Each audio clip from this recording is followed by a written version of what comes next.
I apologize. There's another, and we are live here on You Be the Judge. We're having a little bit of technical difficulties, but we are live on Instagram, YouTube, and Facebook. But I'm getting the podcast thing ready to go live here, so I apologize if I feel distracted. But Marilyn, introduce us. Hi, everybody. I'm glad that you're able to join us on You Be the Judge.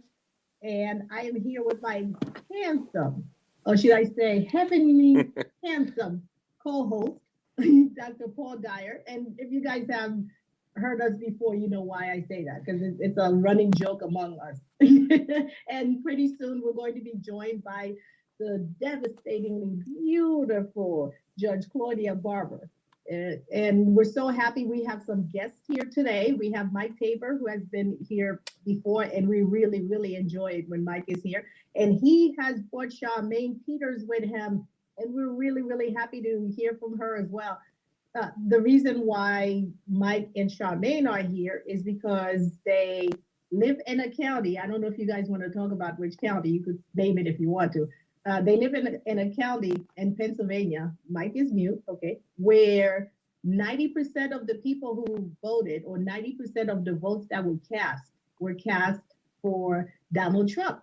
So we wanted to talk about the appeal of Donald Trump and why it is that 90% of a certain county would vote for him, and what those people felt like they were getting from Donald Trump for voting for him, or what they were giving to Donald Trump. Who knows how they interpret it? But I think it's a great idea. And usually we start by talking about other things beside the main topic. And today we could talk about what everybody is talking about, unfortunately, which is why it's not unfortunate. Why it's unfortunate that they have to talk about it, because oh my gosh, it's so sad. We would like to hear your views on what happened in Texas and how much more we can take of this and what we should be doing so that we don't have to talk about things like that in the future. Because in our world, things like that should stop happening. Does anybody want to chime in and talk about how they feel about the shooting in Texas yesterday?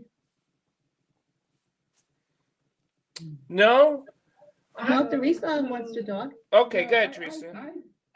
I'm just devastated. I'm devastated because as a tutor, I deal with half African American students and half Hispanic students. And this has left a devastation. Now, the powers that be don't want gun control, but I don't think the onus should be on I think that there should be a fund, just like they send billions of dollars overseas.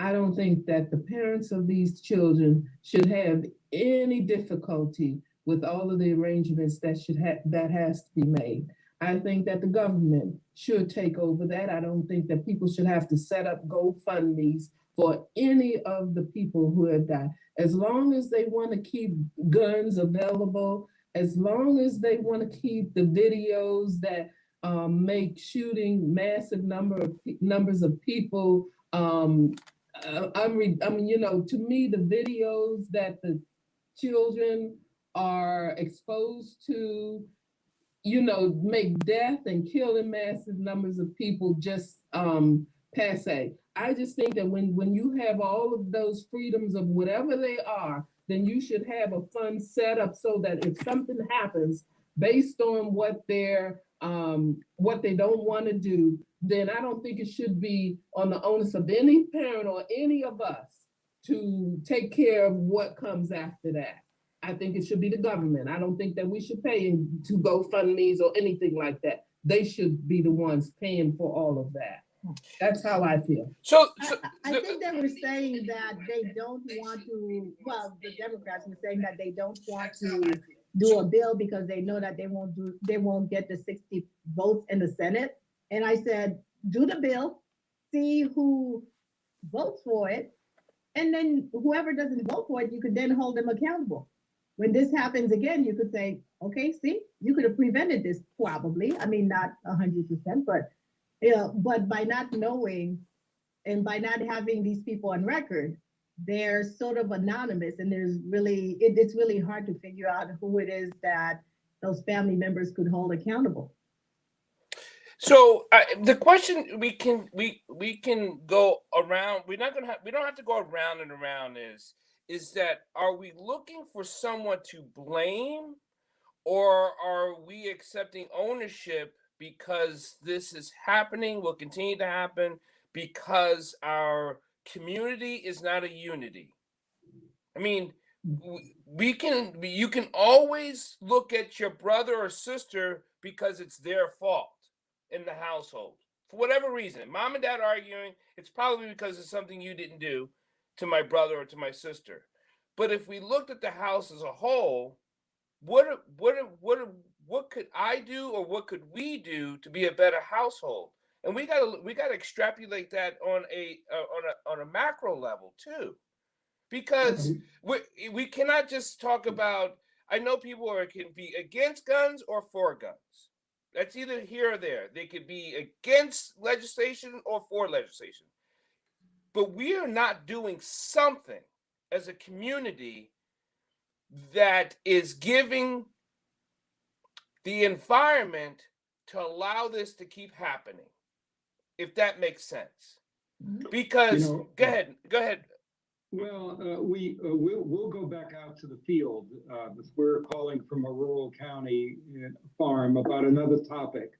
So we could do a brief presentation and then you guys could continue this, but we do have a unique view about Trump, racism, and an examination of what's going on in Trump world that you might not pick up anywhere else.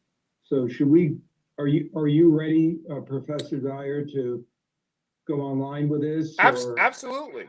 Okay, so why don't we start? We could do this in 15 minutes, 20 minutes, see what kind of questions there are, and then you could come back to this topic and we could get back to our farm work. My name is Mike Tabor. I've been on this program before, but during the winter, now I'm in a farmer mode, which is what I've been in for 50 years. And this is Charmaine Peters, our farm manager. So I thought I'd give an overall presentation, and then Charmaine, as a woman of color, would give her impressions of what she's experienced here in the county, Fulton County, Pennsylvania, which has given the largest plurality to Trump in the state of Pennsylvania. Now, let me just ask, is there anyone else attending right now from Fulton County? Because I asked about 10 other people to join us, but I don't know if any of them in the end did. So nobody else.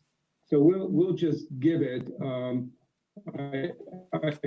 think one by one, you know, people, they be part of this. One by one, when I said it's going to be a lot of urban people, people of color, going to be part of a class. I think one by one, they decided they didn't want to be on record.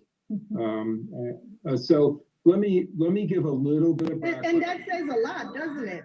Well, you were up here on Sunday. On Sunday, yeah. We have an annual open farm day for our CSA subscribers and people who come to our farmers market in Washington. We started one of the first in the city in Adams Morgan 50 years ago, or helped start it, and then one in Brookland and another one in Anacostia, where we're hosted by the community. And once a year we have an open farm day where people could see how we grow things without chemicals and pesticides. And of the 1,800 people we invited up, you were one of about 60 to come. And I loved it. They missed out. Well, I invite everybody to go next year, hopefully. Well, we don't know if there's going to be a next year, so we have to see. So let me give you a little bit of a background and then Charmaine's input. So this is one of this is one of the most conservative counties in the state. I don't think it voted Democrat since 1863. I'm not even sure why it did back then. Usually, maybe you get a Democrat on the county council, many times not. Now the council, I'm going to say, since there's no one out there to correct me, is dominated by two pro-Trump, strong pro-Trump supporters. And one, I guess she's a Democrat, I'm not sure. But, and they're, if you know anything about the politics of Pennsylvania, they're supporters of Mastrano, who, I don't know what happened. He might have come in on the top of the Republican rep for governor. He's very right-wing, very reactionary, was part of the January 9th event at the Capitol. My insight is that there's a Trump mythology, and that's all it is. It's a mythology that harkens people back to the good old days that probably never existed. Where neighbor helped neighbor, where there was no such thing as welfare, where people stopped at a corner, will go before them, and Trump evokes that mythical era. And that's the best I could do in determining why a county like this, with really well-meaning, I think pretty decent people. Now, when I say decent, it's understood you don't talk about politics or religion when you're someplace and you bump into somebody. You just don't bring it up, and it's not considered polite in rural communities. So I don't bring it up, and unless they ask me. And the only thing I've noticed over the years, over 50 years farming, is as someone who is overtly Jewish, I've yet to experience anything vaguely anti-Semitic, nowhere near as close as I did in Washington, D.C., when my first wife's parents let me know if we were to marry, it says right here in writing that they could not allow a person of the Jewish persuasion to own their house off River Road, nor a colored maid from staying overnight, nor a person of Asian descent from buying the house.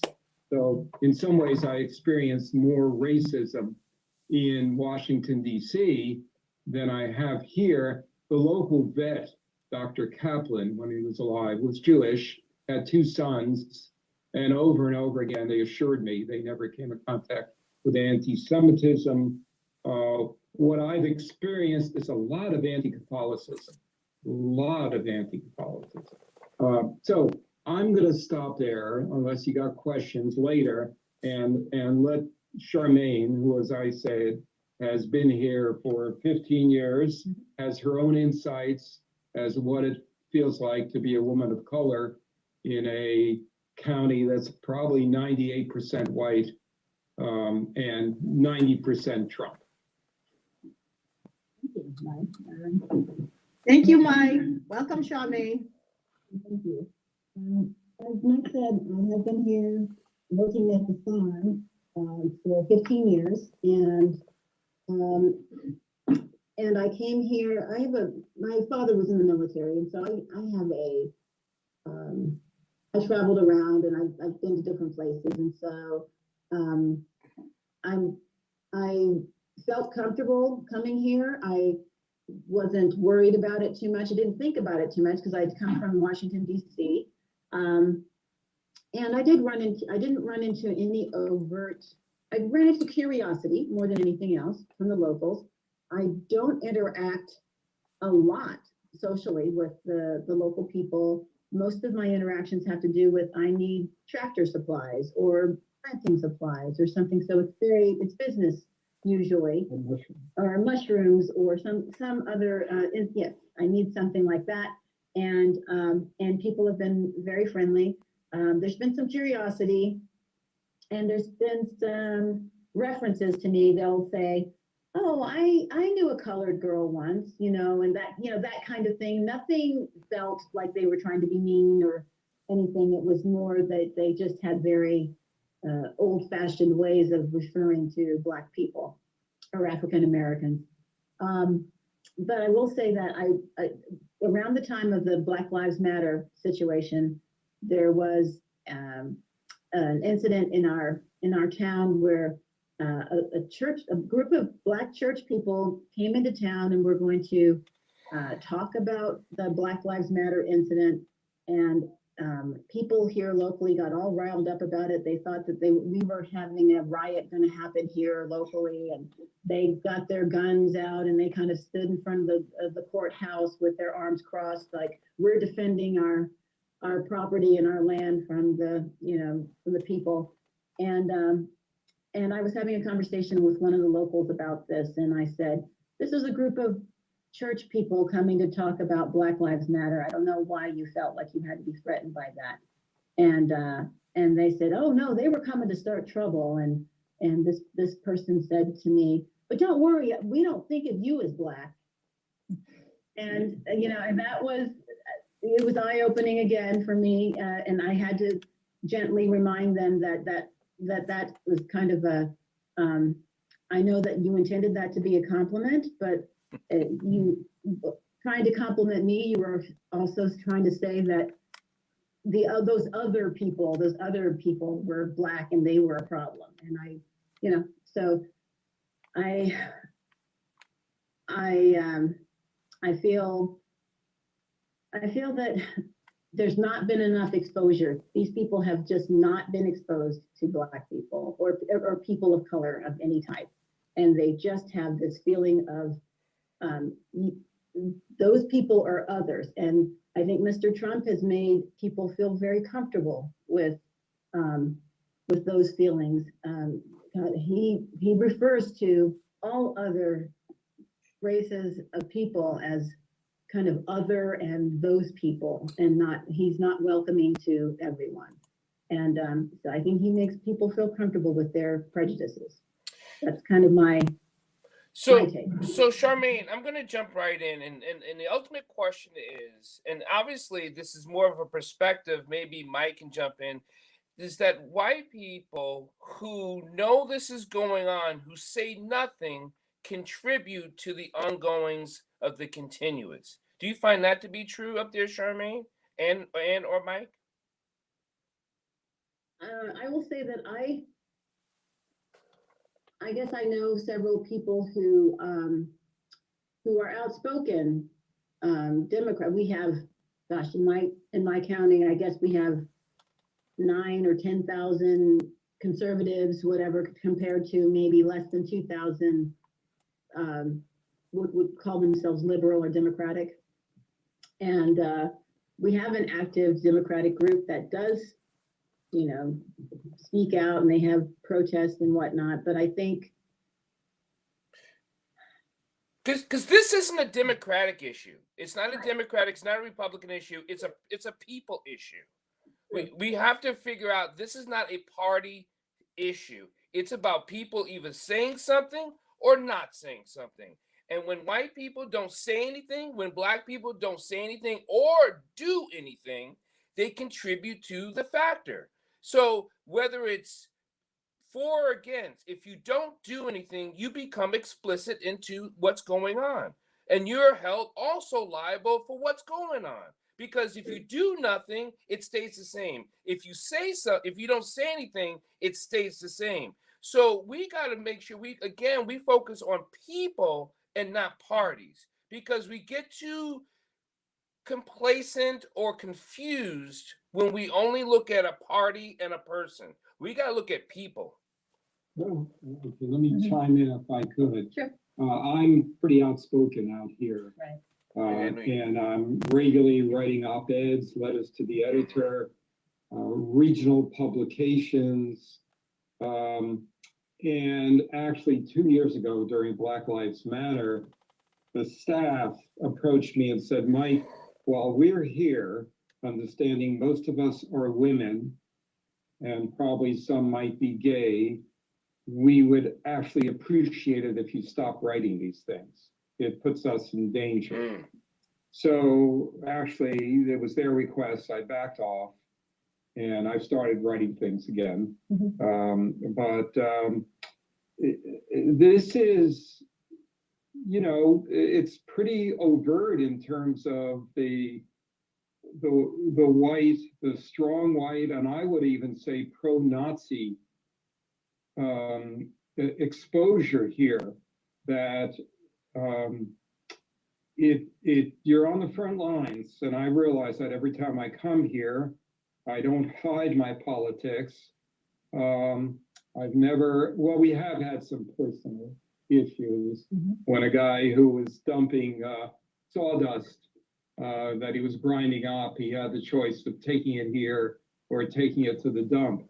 And he called up one of the workers and said, your boss, I don't know what he said, your boss irritated me so much, I don't want to dump that sawdust there. It was chips, wood chips. Yeah. It was mulch, and yes, and he read your op-ed in the paper, and he said, your boss called us dummies. And I didn't say dump. I know you didn't, but he said, you called us dummies, and if I'm one dummy that's not gonna drop any wood chips on your lawn anymore. So it was. I might have called them racists, but I didn't call them dummies. We have a question. We're on the front, Dr. Dyer, we're kind of on the front line here. And a lot of, everyone here seems to have 2 or 3 guns, long-range rifles. As you saw, Marilyn, we're pretty exposed. Anybody who takes offense at something they believe I might have said, all they got to do is sit up on the hill, line up their scope, and there have been incidences in the past where people disagreeing with neighbors have been shot and killed.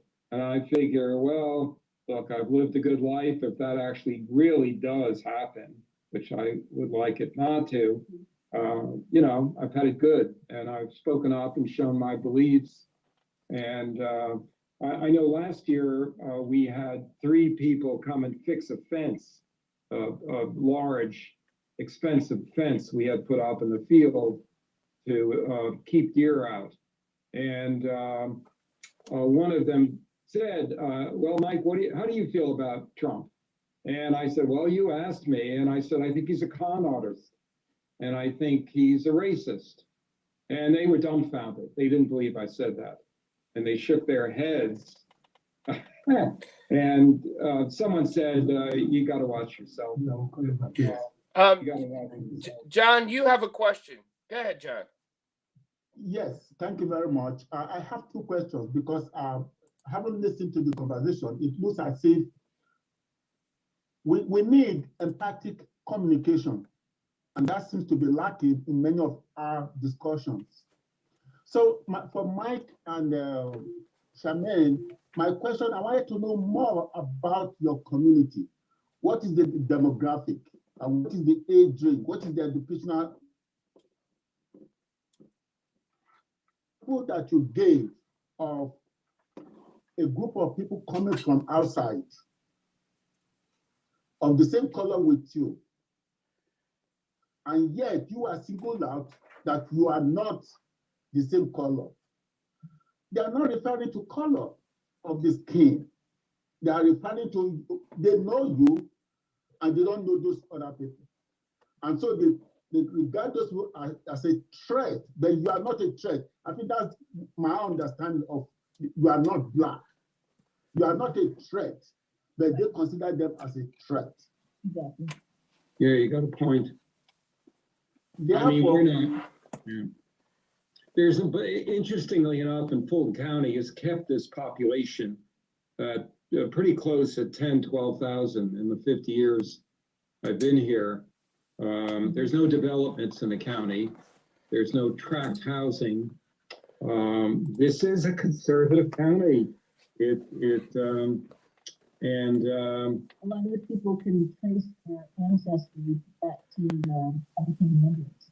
So it's not a place that has a lot of influx of new or different people. people have been here and their grandmother and their grandmother's grandmother, that kind of thing. Thank you very much. So the question is, there needs to be some education. Well, education is a broad term. Right. I don't think the problems we see are going to be solved by education. No. I'm not talking of literacy. I'm not talking of book reading or literacy. I'm talking of interaction and understanding. But here's the thing, and Mike, you're touching on a good point. Here, I want people to know this globally, worldwide. There are always going to be pockets of what Mike Tabor is talking about, whether it be a pocket in a county, whether it be a city, whether it be a corner of a whole state. My problem is, it's not the pockets, it's the leadership that allows this to be okay as a governor, as a senator, as a congressional person, because we living in X part of a state, and this is going on in the other part of the state, it's like, for Black people, it's like we need another Green Book again, just to travel around the United States, which is ridiculous, because we should not have to be like, what are the, it's almost like we're hunting or being hunted, which we are. What are the signs we got to look for to make sure that we don't go there? And this is what the others want us to feel like and be like. But I tell you what, me personally and how I feel, I'm never going to feel that way. I'm just not. And I have my own personal reasons of preparedness and training and all that. But that does not speak for my other millions and millions of people should not have to feel like, oh no, did you see that flag? Did you see that sign? Did you see that window? I think we should turn around. I can't go there. That's not a place for us to live in. Judge Barbara, I hear you in my heart, girl. Wow, so much has been said. I think that you know, the discussion about this particular county and the people that live there, I agree with you, Dr. Dyer, that we should not live in fear. We just shouldn't. But then again, though, oftentimes we see in this country, time and time again, there is no equal protection under the law, even though the 14th Amendment is there, just as plain as the nose on your face. You know, people in the workforce are not treated the same. They're not given promotions the same. They're not hired on the same level. You see this disparity that exists. And again, when you go to the neighborhood issue and the community issue, you know, if you know, there are specific places in this country there that if I bought a house there, the housing discrimination is so prevalent that you know, you would not want to live there for fear that people have guns and they will just blow your head off and think nothing of it. You know, they have a wicked mentality, you know, that they could care less that Emmett Till died the way he did because, you know, we're less than human. And it's okay to, in fact, their history has taught us that there was actually a Black man in Oklahoma who stood on either the courthouse steps or City Hall inviting Black people to vote, and he was shot dead, and nobody was ever charged with killing him. So, you know, that's, you know, they want to put the fear of God in you. And it's okay that they stoke these fears in you, that they're better than you, and that, you know, you should watch out for them, and you shouldn't cross the line, you know, that type of thing. So all of that is, you know, I haven't seen it, you know, eradicated or eliminated. We currently still exist in a country where a lot of equal protection violations occur on the daily basis. Absolutely. I think someone had a question or comment. It's iPad 2. Is that correct? I don't know who that person is. Marilyn, do you know? Oh, that's Mark. Mark, you want to say hi? I love your hat. He's muted. Greetings, everybody. I am intently listening to the commentary. It's very informative. I appreciate hearing it. My sentiments are pretty much in line with what I'm hearing. In my opinion, it was the day that I first became aware that the former president came down that escalator. I already knew who he was, having been a resident of New Jersey.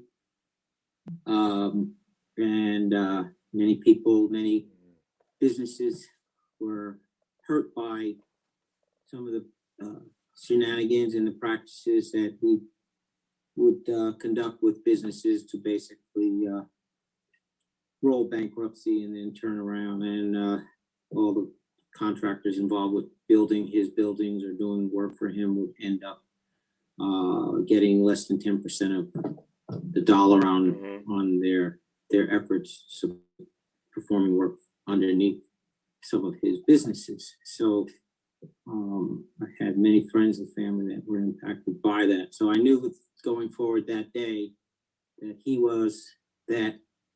represented to me the beginnings of a Trojan horse, and what was inside was worse than a wolf in sheep's clothing. And the depth of it has just, I'll say, metastasized all over the United States. And it's One of the things, Mark, you Right. said, one of the things, Mark, you said about his business's practices, but he alone, along with a million other people who are that rich, or how he can say how much money he has, they do the same practices, and we as a public allow it. We just never hold Warren Buffett to the fire, but I bet you if we dig into some of his stuff, there's probably times where he didn't pay his workers or the things he built at the time. He may pay them now, but I'm sure as he was coming through and up, a lot of those people renegade on a lot of payments. And so that's what you call businesses practices for certain people or certain white men. It's just been going on for decades, and it has never been called out by other white men. That seems like that's to be where the juggernaut is for me, because every time an African American calls it out, they always get dubbed the race card. Here you go again, complaining again.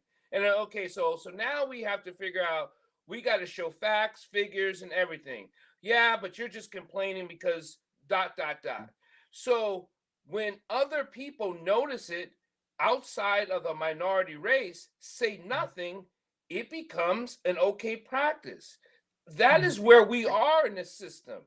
We know we're in the system. We know what type of situation, but it's not enough of good people who say they're good, who say they're for equal opportunity and equal rights, who do not look like me, saying anything. Not enough of them is saying it. And that's where we are being held with our tails between our legs. And Mike Tabor is using words, I'm on the front lines. That's not a good thing to be saying. We should not have, this is not combat, but it is combat. Go ahead, Holly. I'm kind of wondering how anyone would govern in Pennsylvania. And part of it is because I went to school with Tom Wolfe, who seemed in college to be a fine fellow. And let me just add, he had just come back from serving 2 years in India in the Peace Corps. I mean, how many people did that? But so I kind of followed him. You should explain who he is. A lot of people won't. I'm sorry, governor of Pennsylvania. And he, if I'm correct, if I remember correctly, he beat an incumbent Republican governor, right, to get there. And my heart went out to when I saw a picture of him mocked in Hitler uniform. I mean, it makes me wonder how anyone could govern, but particularly how someone would govern effectively in an area that you're talking about. It just escapes me. Well, in some ways, it's two different states. You've got the rural state, we're in the rural state. You won't see any Shapiro, the Democrat running for, you won't see any Shapiro signs. If there were any, they'd be thrown out. You'll see Mastrano signs.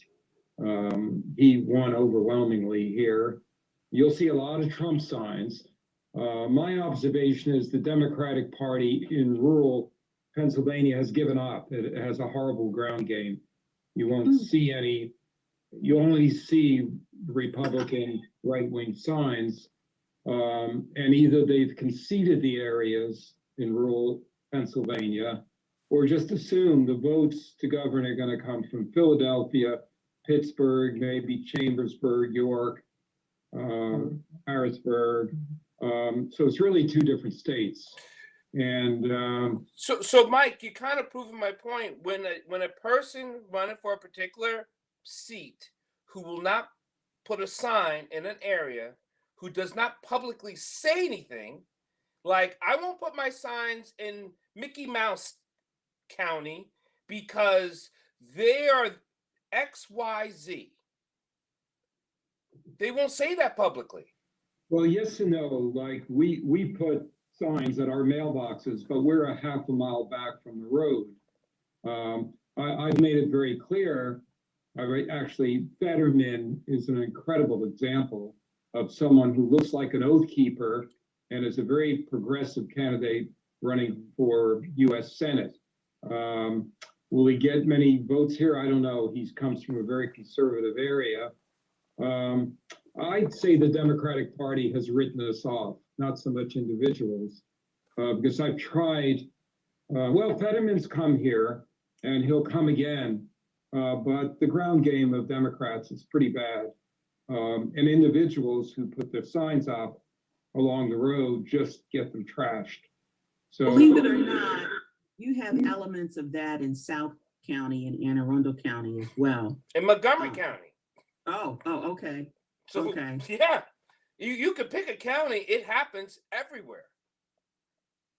I mean, if you went by our house in Tacoma Park, you'd see, no one takes those signs down, but you'd see two Mark Elridge signs, and you'd see Jamie signs, and you'd see all kinds of signs.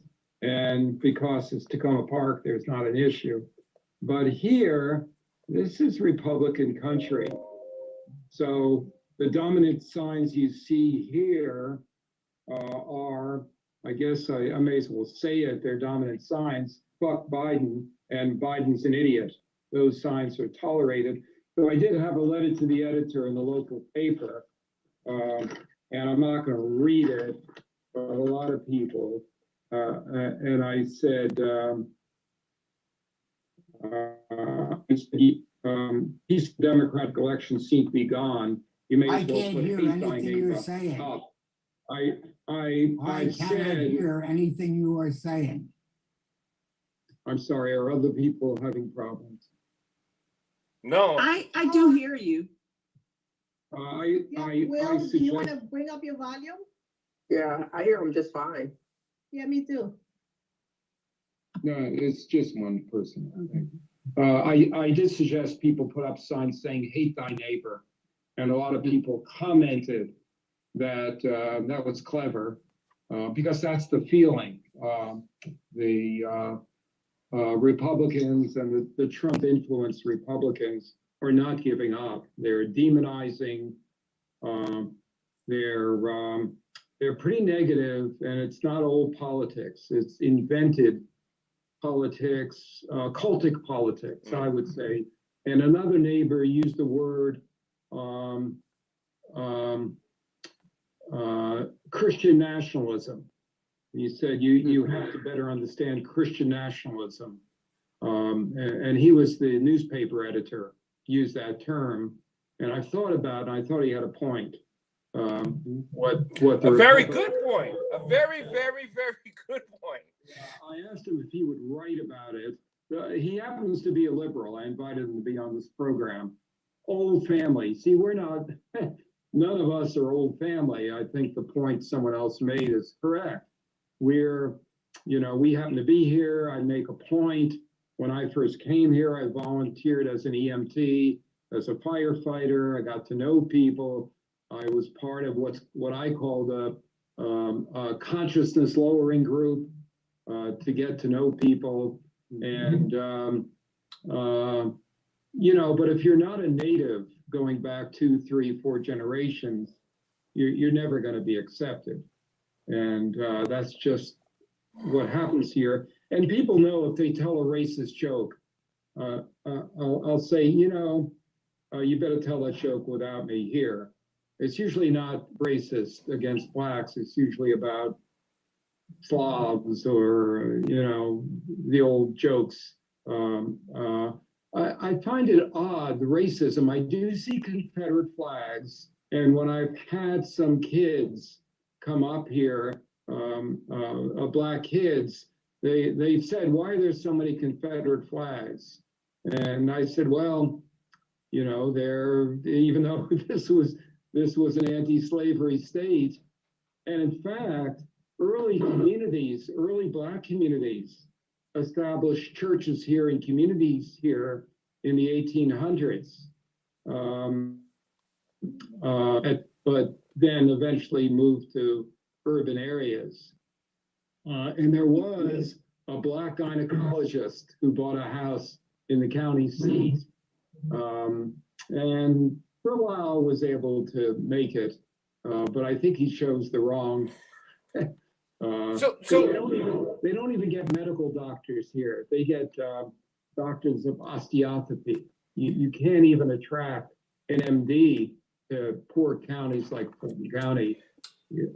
At best, you get doctors who are not what you'd see in the city. You'd see them in rural areas. So I'm gonna ask a collective question, and it could be for this time, it could be for the people of the audience that's listening, it could be emailed in, it could be however you want to answer this question.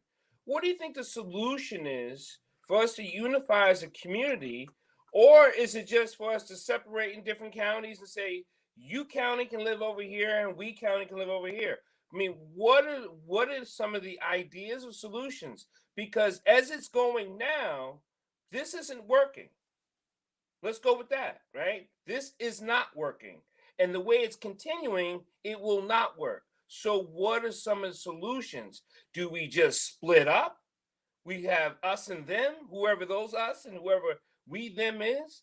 Or do we try, because you cannot legalize or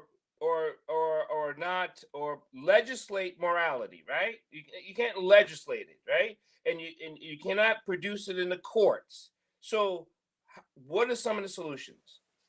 Some of the solutions, in my opinion, has to do with electing the right judges.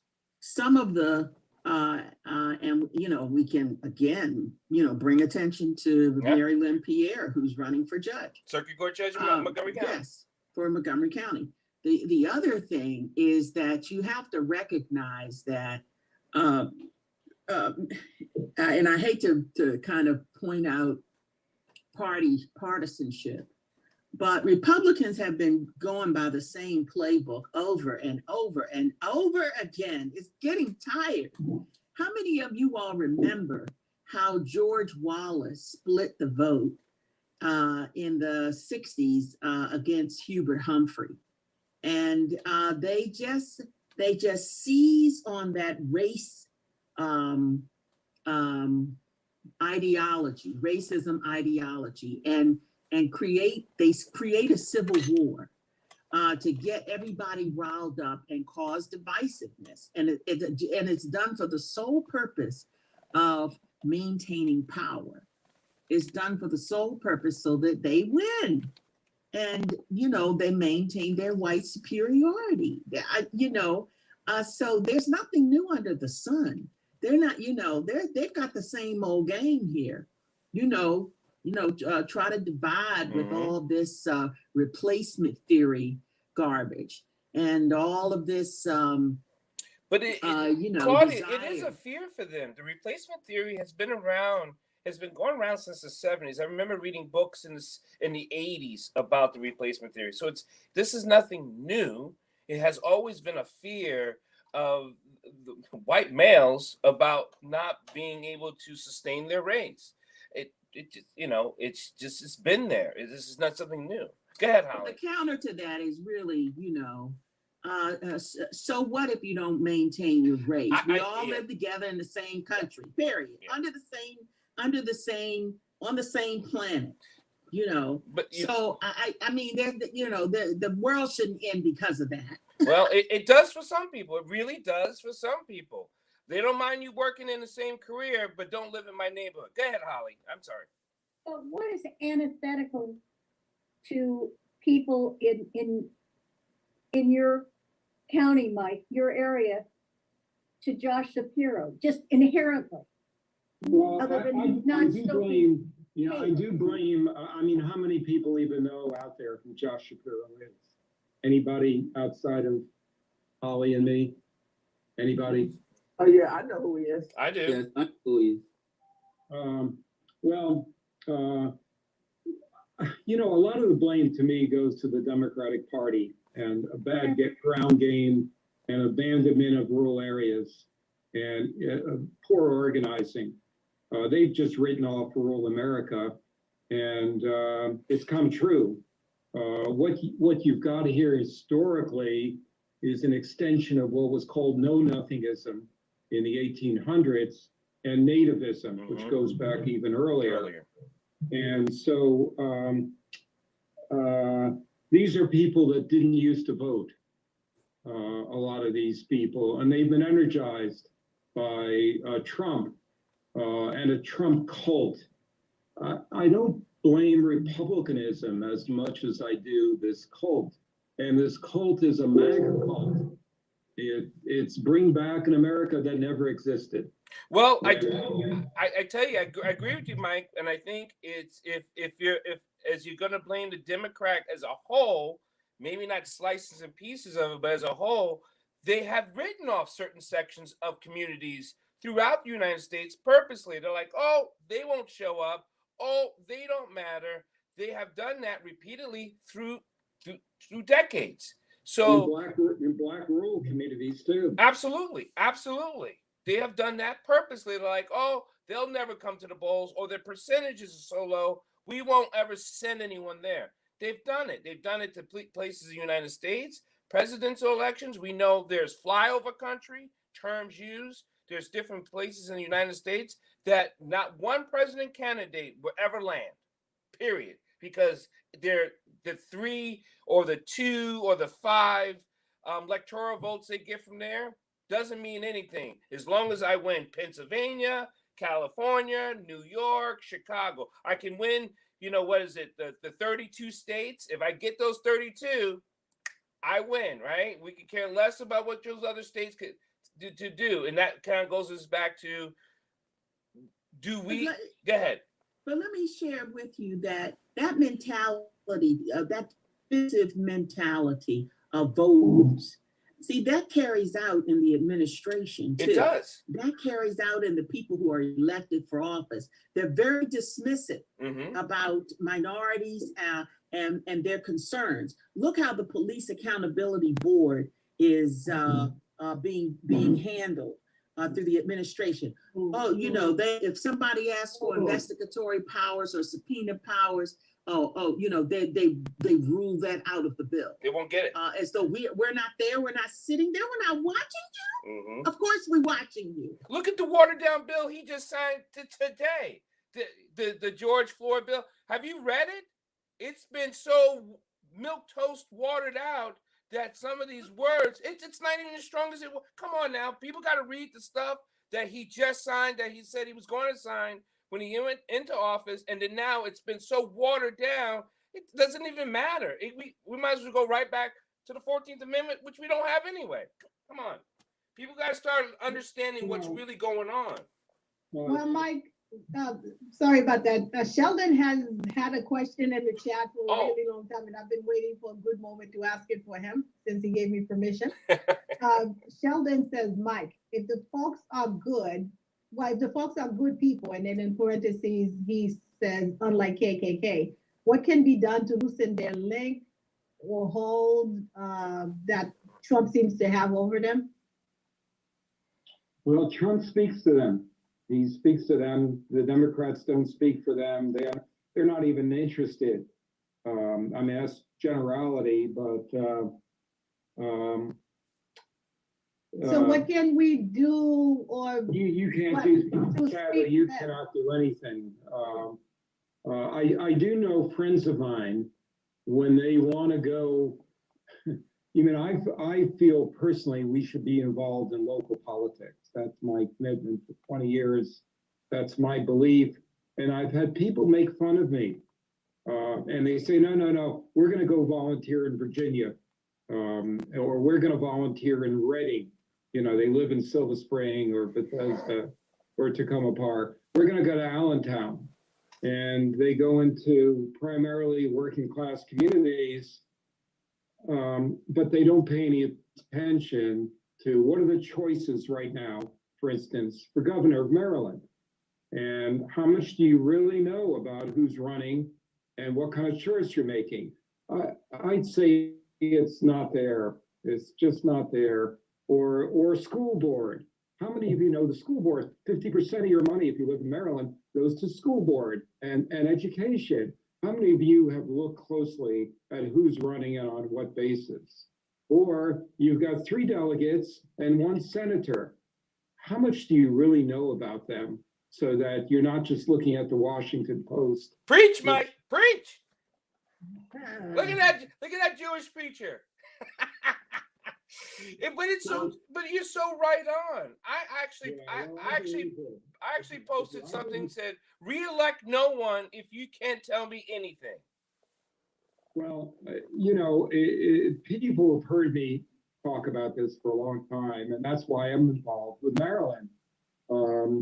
People are more concerned about what's going on in Virginia than what's going on in Montgomery County, and I've seen it here. I had one person yell at me, got up at a 40th anniversary of the Institute for Policy Studies, a left-wing think tank in Washington, started by Jamie Raskin's father, Marcus Raskin. She got up and she said, I'm in so-and-so in Montgomery County. I couldn't give a damn who's running for county council. I'm concerned with who's running for president, and period. And to me, that was really ugly that people really believe that and really believe sitting in Brooklyn, where my Brooklyn hat, because I was born from Brooklyn. I'm not ashamed of it. But they really think they can influence what's going on in North Carolina. Good luck. Let's see how much you know about Montgomery County Council and David Blair versus Mark Elrich. And you're going to find a blank there, I'm afraid. And same thing with Maryland. How many people? I mean, we were somewhat successful. You got 235,000 votes, but you weren't recognized by the Democratic Party or the Washington Post or by, people. Well, you raise a good point, because we should stop listening to these newspaper endorsements as gold. You search out candidates for yourself. Yeah. But one of the other important things that you brought up is the fact that, when you're voting for local people, I've had school board candidates come to my house and talk the talk. They're just talking things that you want to hear. But when it comes to votes, one of them, she shocked the daylights out of me, how she voted. It was awful. It was awful. I'm like, oh no, I will never vote for her again. Well, I'm afraid we're in the minority, and I'm a little bit afraid also, Dr. Dyer. We've got dark times coming. I agree. And, unless I mean, I'm a Bernie person. I think Bernie, well, until I went to a state college and they had to get rid of my Brooklyn accent so I could teach in school, and I had to take remedial English not to say things like "in my ute." You know, I had to get rid of that stuff. But Bernie is who I thought was speaking the truth, and you know, so, but I have to say, I have, and maybe it's because I still have that working class, in my case, rural working class recognition, and I view the world somewhat differently because of that. I think Biden is doing the best he could. I really do. Not that he's doing enough necessarily for Black and Latino people, but within the confines of who he is, I mean, he's not going to get elected himself. He's my age. He's too old. But he's doing what he could do. And my big problem is the Democratic Party is just not together. And they haven't been since the 70s. It was back in the 70s that the fundamentalists sent organizers into the South to organize on abortion. And the liberals and the Democrats in particular just ignored that was happening and didn't care about the school board elections, didn't care about the delegates, didn't care about what was going on in the state houses. So some of my blame is to liberals and the Democrats and to a failure to focus on local politics. We'll be cutting off here pretty soon. Does anyone have any other statement? We have about 2 minutes before we go off air, and we can stay on and have our own private conversations. But anyone have any comments, Marilyn, before we take off? Anything? I just want to thank Mark and, sorry, Mark.